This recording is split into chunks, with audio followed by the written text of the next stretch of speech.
Thank you again for joining this webinar today. This webinar is being sponsored by the Department of Disability and Human Development through the TAP, Institute on Disability and Human Development, and Leadership Education and Neurodevelopmental Disabilities LEND program.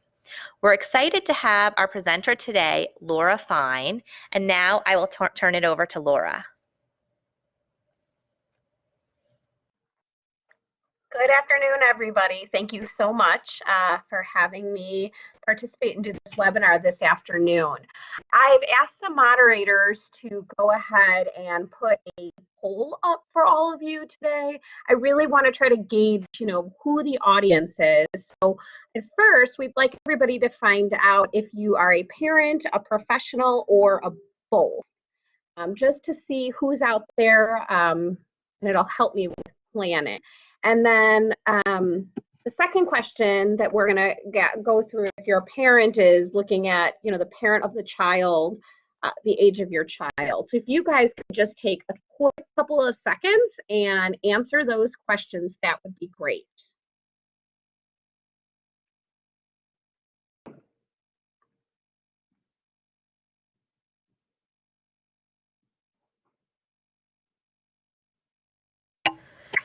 Okay.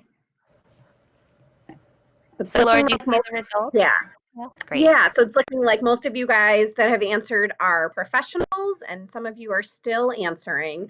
Let's go ahead, even though there's a small number of you who are parents or both, what I'd like to do is kind of just gauge the next question. Our next poll is to the age of your child. So if you guys can pull up that poll, just to see how old we are. And I guess, if you're a professional, if you could answer is the age of the students that you typically work with. So maybe everybody could answer that question as well. So if you're a parent or a professional working with those 14 or under, 15 to 18, 19 to 22, or if you're a parent or professional that is not in school services, that are on the other side in adult services, if you could answer that question, that would be great.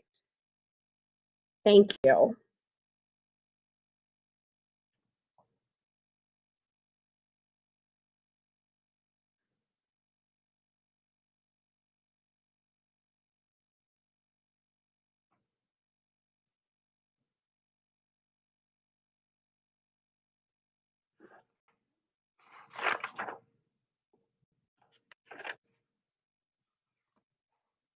Do we have some of those results?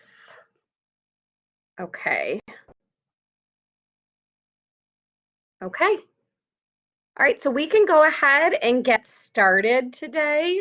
What we're going to cover over the next, 40, 45 minutes or so is I'm going to review a transition planning process from a school lens of what we're doing here at school, and then talk about everybody's role in that process and some of the tools that we use in what we call our transition action planning meeting.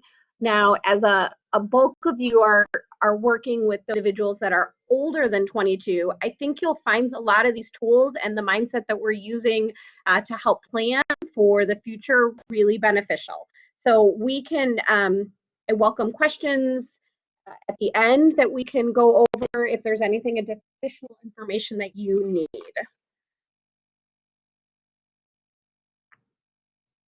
Let's see. Not advancing. My slides are not advancing. Okay, here we go. So this is, our why as to why we transition plan, and this is generally the taxonomy for transition programming. So we transition plan in the schools because we have meetings. We want to do what we call transition action planning outside of an IEP. To back up a little bit, in the state of Illinois mandates that when your child reaches the age of 14 and a half, they will have their first transition plan. Traditionally, we find that a lot of our families are not empowered with what exactly that transition plan is. And really what we want to start doing is shifting the focus of our IEPs around planning for the future. So we really want to start to develop and a greater mindset for how is that transition plan going to drive the IEP. And so to do that, we have these transition action planning meetings. Case managers, our teachers, begin by doing our transition assessments before what we call TAP meetings, and then we share those results. We use guiding questions as a basic template, and we do not follow a script or format. But again, having these outside, not more informal meetings outside of a regular IEP to help plan for the future can be really helpful for our families and really start to empower them to begin thinking about the future at a much younger age.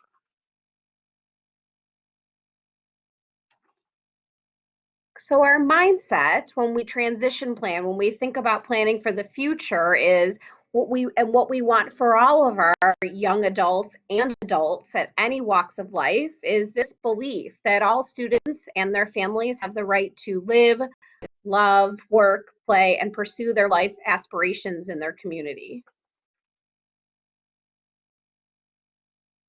We believe that transition is a multi-year journey, kindergarten through 22, and not a program. Typically, we find often with families that when we think about transition plans, transition programming, we think about it in that 18 to 22 in what many districts and schools have a transition program. And I think a lot of our families think that way as well. So by talking about planning for the future and building a rich and meaningful life for our children as they get older, we want to start to shift our mindset into believing that transition is a journey. And its quality is dependent upon the relationships we foster with parents and the community during the educational career. So, many of us here, obviously all of us here in Illinois are aware of the realities of adult services. And while there is continued advocacy around improvement of adult services, higher DSP wages, we have to be realistic as to what is facing and what resources and programming looks like post-22. So there's a growing need for families to find quality and meaningful supports and building a day for their loved ones when school is over. Over the last several years, we've seen the PUNS list grow, now with over 19,000 waiting for services, along with the need for more supports. We all are aware that resources have diminished as a result of low DSP wages, and families are often left with bigger questions as to how they will have the tools and resources to build a meaningful day and week that is sustainable once school is over. So how do we get there? How do we start planning for this? How do we, take a more proactive approach? And so what I'm going to spend the next several slides on is really going through our transition plan process, our TAP meetings, and kind of giving you guys some tools on where you can, if you're a parent, take this back to your school district, or if you're a professional, how to facilitate some of these conversations within your organization. Because what's beautiful about our TAP process is that it's not a formal IEP. So anybody, anywhere can have conversations. And it really just begins, it really is more about how do we start thinking about it and what tools and supports are needed to plan for a meaningful day when school's over. We strive to go deeper with our families to ensure they're understanding that transition is a journey and not a place.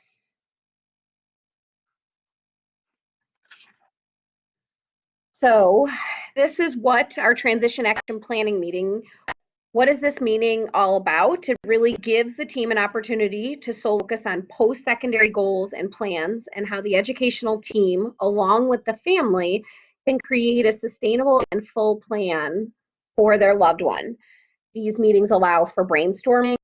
These meetings help include the family in the IEP planning process. They're individualized and they have no agenda. They provide any team member, any parent, an opportunity to talk about things at home, to talk about things outside at home.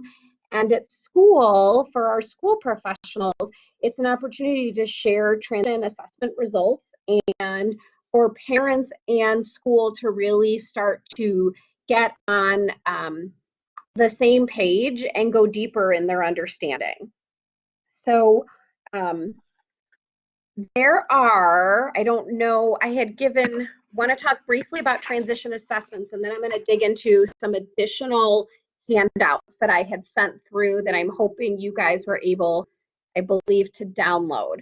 But we start with our chat meeting, we start with our transition assessments, and when we do our transition assessments, we are always looking through a person-centered lens.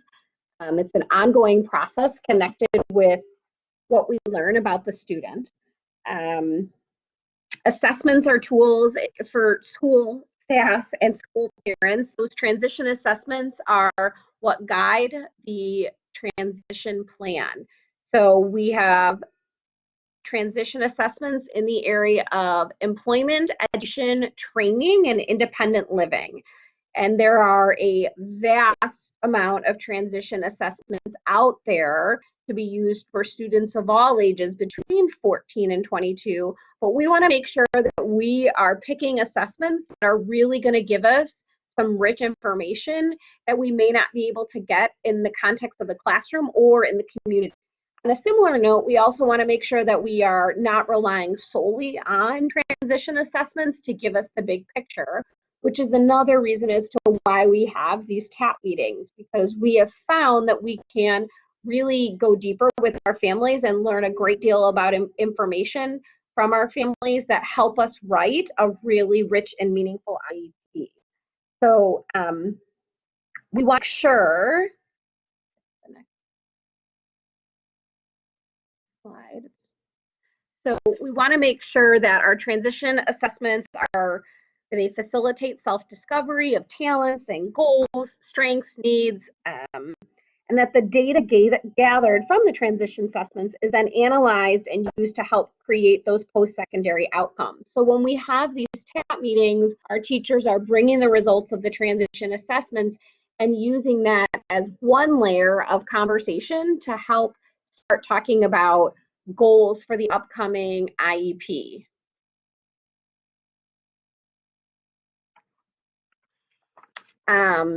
And I think I covered this in the previous slide that, you know, as teachers, we're always looking at the student through a person-centered lens, taking what we already know about the student, knowledge that we've discovered through instructional activities within the classroom, and then we're fine-tuning the picture with data gathered through our transition assessments. And then this data drives our decisions, our job training placements, our employment, course of study, related service, goals and objectives, all the pieces of the IEP. So really it's getting our families to understand how important that post-secondary transition plan is as part of the IEP, and we want to use that, have the transition plan itself drive the IEP for the year. So I want to reference two handouts that I sent over that I think you should have been able to download prior to this. And Laura, let me stop you and mention to people that if they do not have the handouts in front of them now, the way to access them is to go to the website where you logged in and registered for this. It's accessibilityonline.org/IDHD. And then they can log into their account and click on this session. If they scroll down, all of the session materials with all of these handouts that you're referring to are there. And Laura, let me just check in with you about you were just mentioning an assessment that you have. Is that the handout that's called Guiding Questions for TAP? No, that's not. Okay. That's called, yeah, I will reference that later on in a few different slides, kind of just facilitating of that. Got it. So go ahead, sorry. Okay, I've lost my slides, Katie. Oh dear. Okay.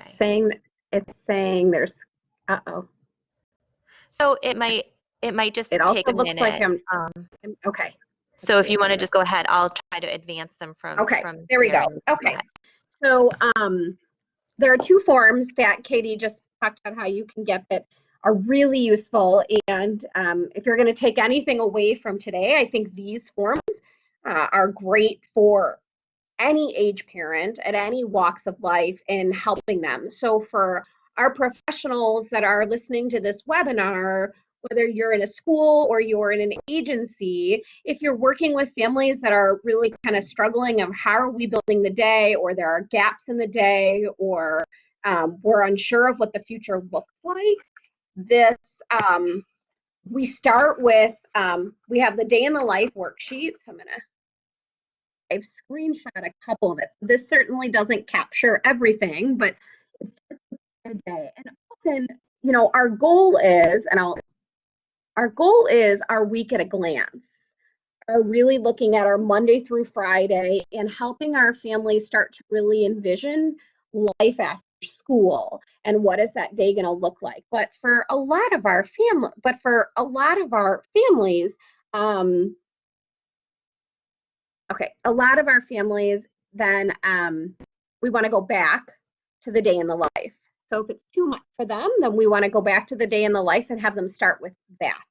So filling in tools and starting with that. So we've asked parents to come to our meetings with that filled out and giving us some information about how things are at home and where we can help them. So we start with the day in the life and for our younger families, and then we move into our goal is that by the time a student exits from school, we want that week at a glance to be filled up. So we want to look at how we can help our families not feel like they're going off the cliff, because that is, you know, the issue within schools, that we're in school until the day before our 22nd birthday, and then what happens after 22? So how can we prevent our families and our young adults from feeling like that cliff is there? So these two tools help us start conversation, continue conversation, also get our parents to really kind of shed and be a little bit more honest during our transition planning meetings. So our initial, and I know we don't have a ton of school-aged families, but our initial TAP meeting is going to start before that 14.5 IEP. So having that conversation early off the bat. So if you're a parent, having that conversation before the first IEP, working with your school team and talking about what do we need to be doing now.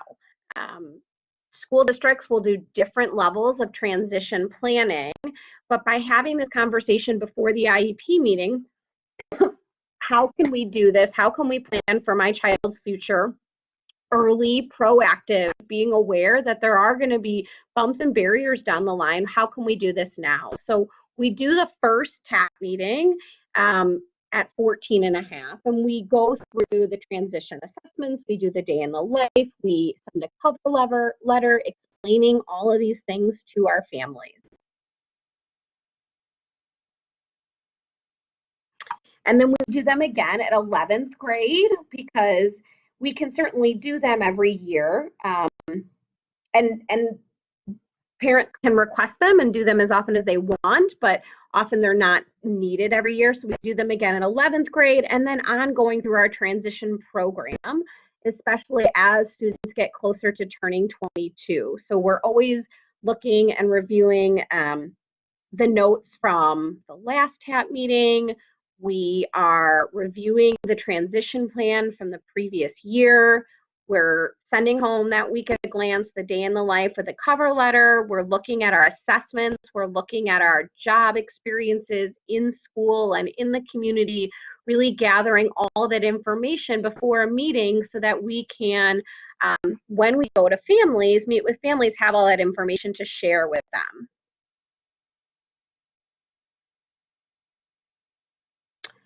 So during a TAP meeting, it's really all about discovery. We don't know everything and we don't know what will come out of it, but we want to be an equal partner in the process. So we want to bring information in, not knowing what the outcome will be. Parents sometimes will feel intimidated in meetings when they feel that information is being presented to them, and this meeting is really different. Everyone should be presenting, everyone should be having conversations. We do our TAP meetings, and this is just outside of a conference room. We have another location that has its couches and coffee, and it sets a much different tone than a typical IEP meeting, which many find it to be more comfortable, because when you're more comfortable, when you're having a conversation, you tend to share a little bit more information. So we make sure that when we are doing a transition action planning meeting, that it doesn't feel anything like an IEP. We don't hand out an agenda. We, of course, do introductions, but we really want to be mindful of the fact that we don't want our parents to feel like this is another IEP meeting. Why am I here? We want it to be collaborative. We want parents to be honest. And we, more than anything else, we really want it to be productive. So that when the team is done having a meeting in school, the IEP should almost write itself. So much of the information gathered from that IEP meeting can be, so much of the information gathered from that TAP meeting can be used to write the IEP. And then when you have the IEP several weeks or a month later, those also go faster because everybody is so informed, aware, and on the same page. It really helps deepen relationships with parents, to plan for the future, to plan for parents being the case manager at 22. That relationship piece, that communication piece is so essential. So by doing these meetings, we're really building on that, and allowing our parents to really be open and honest. Let's be honest, when you have an annual review only once a year, parents don't have all that time often to communicate, and it's challenging to live through the day-to-days with their son or daughter. And so having these conversations with them, just in our experience and through our data collection on the benefit of them, parents have found them to be more useful and a great way to utilize time to plan for the IEP meeting. So this is the other handout that I want to have everybody take a look at if you're able to reference. This is, again, just a screenshot and a very small piece of it. We have created what we call guiding questions for the TAP meeting. It's just a sample list broken down into the different post-secondary areas of the transition plan. So your employment, your education, training, your independent living, and there's examples of guiding questions. So parents don't receive this. If you are a parent, this is a great way to take this to your organization or to your schools and start to think about how to have conversations with school district or organization.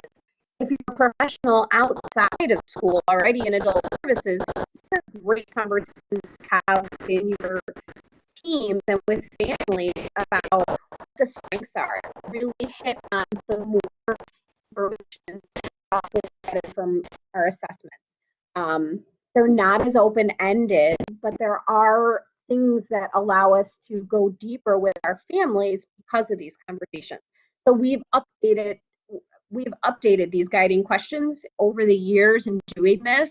I encourage you to use this to make it your own, to modify it.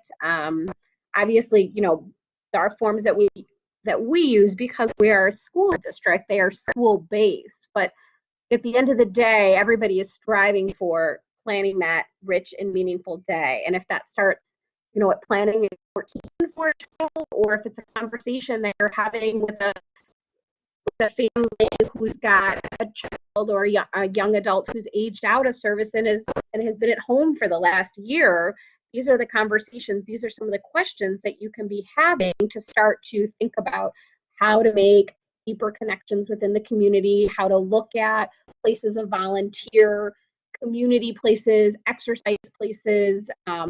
It really has no limit in terms of what you can gather from these conversations by using some of these questions.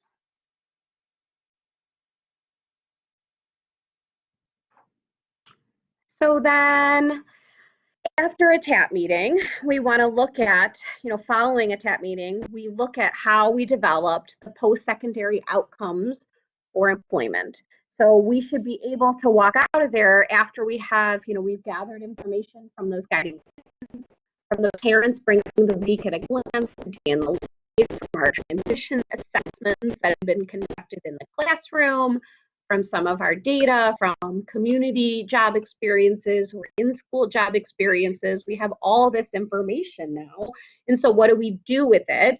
We developed our post-secondary outcomes in the areas of employment and education, training, independent living, based on all of this information. And from there, from those post-secondary outcomes, we look at services and supports that are needed to meet those and what we want to prioritize, and what needs to come be the IEP goal for that year.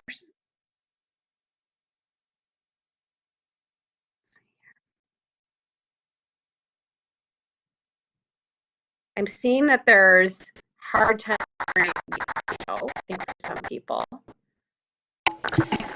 Hi, Laura. Yeah, it sounds like your audio is a little choppy at the end with some of the things that you were sharing. I'm not sure if there's anything that you did, that you switched on your end, but maybe it's just okay. So we'll just keep plugging along and hope that it gets a little better. Is there anything, any other reflections that you want to share about before we go into questions? Sure. So, I mean, these are, having a mixed audience today, it seems like a lot of individuals who are professionals, we want to look at, school age professional, does the transition plan reflect the TAP meeting? Is the transition plan rich with connections to post-secondary outcomes? Are the IEP goals and related service recommendations in alignment with post-secondary outcomes? And then what level of communication is needed to follow up? And I think that's it. I want to open up to questions. I'm sorry that there's sound issues with all of this. Great. Yeah, no, thank you so much. Let me ask people that if they have questions to please feel free to type them in the chat box. So you'll see on the bottom right-hand corner a purple a purple icon, and if you click on that, it opens up other icons, and the speech bubble is the area where you can click and then type in any questions that you have. So feel free to go ahead and type some questions. While we're waiting for questions, I want to just remind people where they can find the session materials and the handouts that Laura mentioned. You can go to the website where you registered for this webinar, accessibilityonline.org/IDHD. Log into your account and then click on the link for today's session title, and then scroll down and you'll find a number of different materials, the PowerPoints, the handouts, and the other materials that Laura referenced. So go ahead and do that. And then the question that I have to start out with, Laura, you talked about how it's required to have the first transition plan drafted at 14 and a half years, and that these TAP meetings you want to do earlier to really prepare the families for the IEP meetings. When you talk about earlier, how early are you talking? At what age is it? Is it starting right at 14? Is it starting as early as 13 years old? What age would people really start to have these meetings that help them then prepare for the IEP meetings? So as a transition specialist and the one that runs meetings, that last IEP meeting on before student exited service, I will tell you that 95% of the families will reflect back and they'll all say the same things. And that's, I wish I would have started earlier. So, federally transition age for a transition plan is 16. In our Illinois, we're 14 and a half. But I am starting to see now, as we have created a parent education center here within our cooperative to really educate parents too on planning for the future. What I'm starting to see is this shift in mindset of families of 10, 11, and 12-year-olds really wanting to become informed and empowered and aware of how to do it. I think in the past it's been thought of, as I mentioned earlier, that the transition planning is this part of this solid one-time or couple-year event that you do in isolation. And by having these conversations about planning for the future and honing in on a student's strengths, area of interest, skills, barriers, all of these things, if we start to have them, 12, 13, 14, and really dig deeper than what is in the IEP, then parents can start to think about connecting some of those skills to post-school outcomes, to building that life. So while we do our first transition action planning meeting several months before that first transition plan in the IEP, you can do them, in 8th grade. I've also done them for families, in 8th grade before they come to freshman year, when they're making a natural school transition. There really is nothing wrong with having a conversation about planning for the future at any age. Great. Thank you, Laura. Part of that is trying to How's get my all the recording? players on board in advance to have that meeting. And we do have a question asking you to give a little more detail about who should be and is often part of these meetings. And also somebody asked specifically who is supposed to take the lead. Is it the teacher taking the lead or the related service staff? So if you could talk a little bit about the different people involved beyond the family, and then who really is the driver of this and the person kind of leading and coordinating it. Sure. So we have done, this was an initiative and part of our, connected to our, school improvement plan of having our students exit school with meaningful, enriched adult lives. So we have done some pretty extensive training with our teachers here and all of our related service on what happens and how to facilitate a TAP meeting. Typically, we would have the teacher facilitate it, but when you have the whole team, the social worker, the related service, everybody involved, it makes for such a rich IEP or a rich meeting, and an even better IEP. So the only major difference is that you wouldn't have a school administrator present for a TAP meeting because you want it to feel different than the IEP. So focusing in on the related service and the teacher. And I will just add that for our families, our transition age families, those that have students that are 19, 20, 21, we have found it to be really helpful if they're connected with community alternatives or an outside agency when they come to the meetings as well. It is great to have them be a part of the conversation and help with planning. Great. So that's been really helpful for families as well. Great. So we're getting a lot of questions in. So the next question is, what transition assessment do you use? Transition assessments are everywhere. It's kind of this big hole. There is not one assessment that we use. We use some of our more diverse needs students who have more complex needs. We use some of the unique learning transition assessments from their transition passport. We also use a variety of checklists, informal and formal. We have several binders within our transition office of assessments that we encourage our teachers, and we've done some training with our teachers to really dig into, to become familiar with, so that they can decide what are the best assessments for their students. So it's not the one, there's a lot out there. Thank you. We touched on this, and another question is, what's the involvement of community partners and in transition plans for students 15 to 18 and then 19 to 22? Sure. So I think I mentioned, when a family is receiving funding or has a caseworker with Community Alternatives, which is the PASS agency that most of our families are connected to, we love to have them come to our TAP meetings. The state kind of initiated those person-centered, those discovery plans a couple years ago. So while those are being written, or if a family is working with their PASS agency on having that written, having the caseworker come to a meeting to hear about everything that's happening in school, we have found to be beneficial for the PASS agency. And the same goes for our students 15, our younger students as well. Our younger students, yeah. Can you share briefly for people that don't know how to find their PASS agency, how they can? So,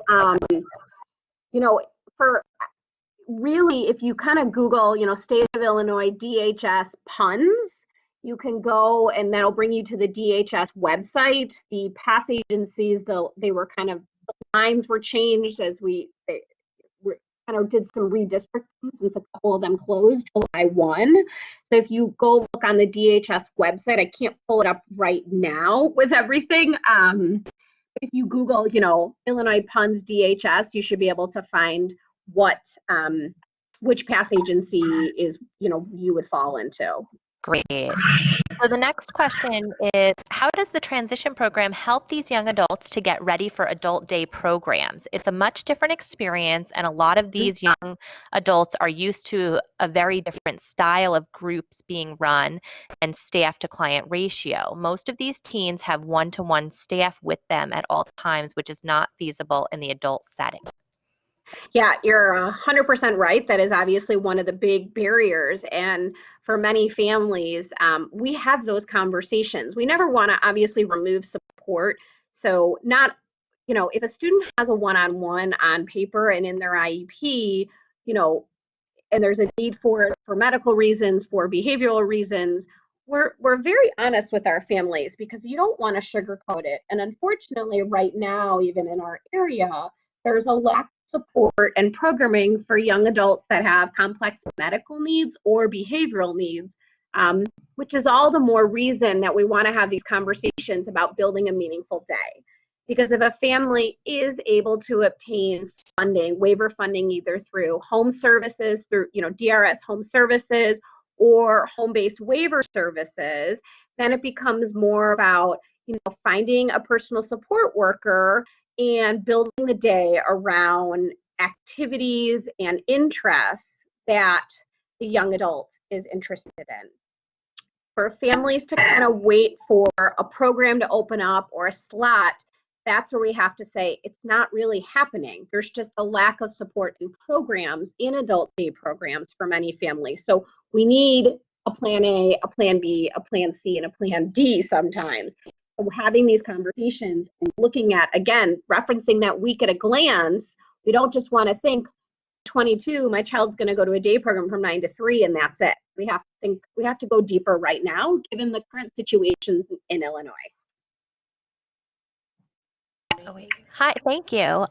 So the next question is, thinking back to the waiting list slide, are there waiting lists you recommend folks try to get on early, perhaps housing, adult day programs, etc.? How early can one sign up for waiting lists?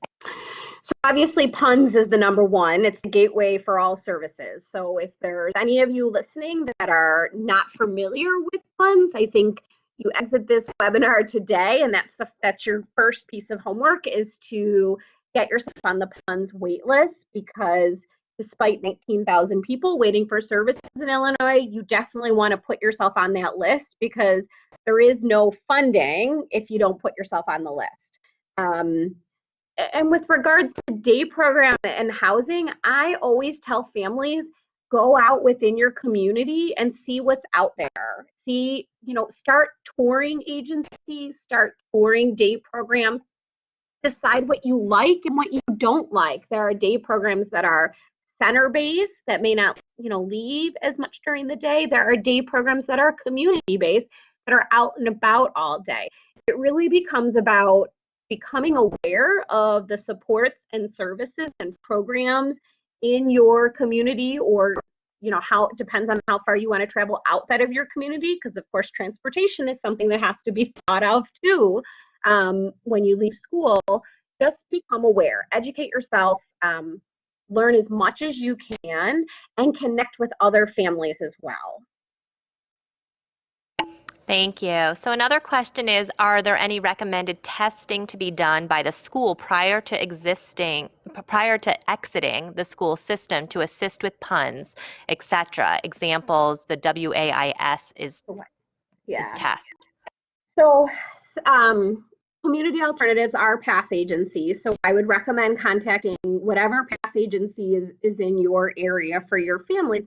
They have always asked, prior to exit, that there is there's a IQ score pre-18 and then an IQ score done post-18 to help with services. In the state of Illinois still looks at that IQ score as a means to get funding. So that is always helpful as well. But community alternatives, or whatever your PASS agency is, can certainly tell you what they're looking for and what families should have prior to leaving school. Great. The next question is, are plans easily amended to reflect an individual's growth from 15 to 22? Or what strategies can be used to make sure they remain as dynamic as possible?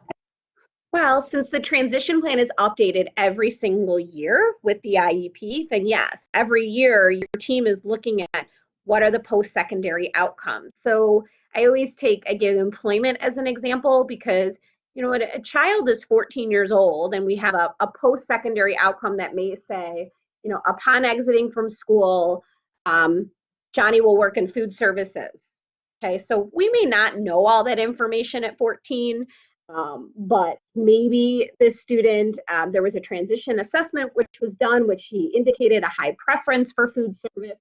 Maybe he's got an in-school job in the cafeteria, but the next year he hates it, or he says, I don't want to do this anymore. So we're constantly updating the transition plan to reflect what the student's needs and interests and strengths are. Great. The next question is, when people were provided with a children's home-based services waiver, they were often removed from the PUNS list. So do they need to re-register for it?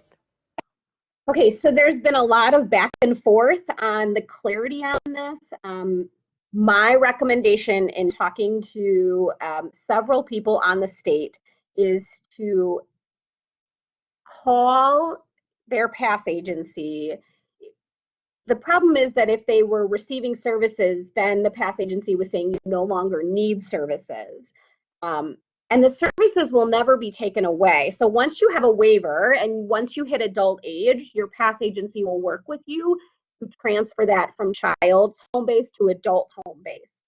Should down the line the family decide that the adult home base waiver or any home base waiver is not enough and they're looking for SILA funding, then you work with your PASS agency. It's not the same length of process as a family would have to go through to get crisis to begin with, but you do have to be able to show why the current waiver that you are receiving is not working anymore, if that makes sense. So you will never take your child waiver away. You just need to make sure that, and your PASS agency will make sure that you roll over into the adult waiver before exiting school services. And then beyond the adult waiver, if you're looking for the SILA waiver, you'll work with your PASS agency on that. Thank you.